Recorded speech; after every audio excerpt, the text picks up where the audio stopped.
magkasibungbong ang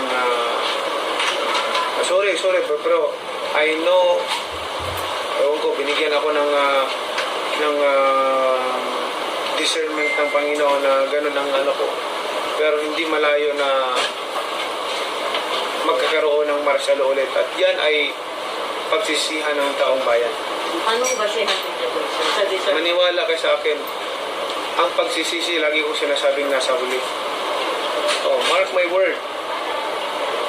Kung yan talaga ang gusto niyong bayan, kung yan ang gusto ninyo, sige, gawin ninyo. Pero sinasabi ko sa inyo, malaki ang posibilidad na magkaroon tayo ng martial ulit.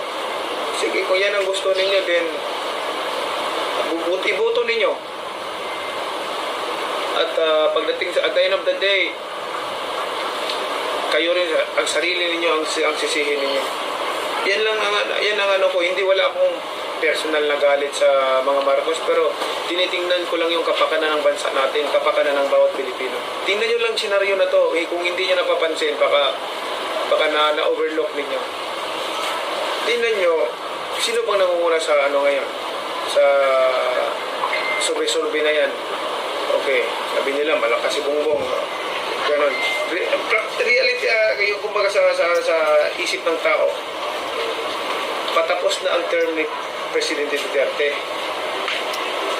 Kilala natin si Duterte na against illegal drugs, war against illegal drugs, nandyan. Patapos na yung term niya. Tingnan nyo yung mga pusher dyan, yung mga pagsurir ng droga. Nagpasok na naman dito sa ating bansa. May nahuling worth 6 billion, may nahuling worth 13 billion. Magkadaming droga nun. Ibig sabihin, ang iniisip ng mga talagang mapagsamantala, yung maghahaman sa lapi, tapos na ang term ni Presidente. Papasok na natin kasi ang susunod na maging Presidente, malamang sa survey. Hindi sumisigaw ng war against illegal drugs.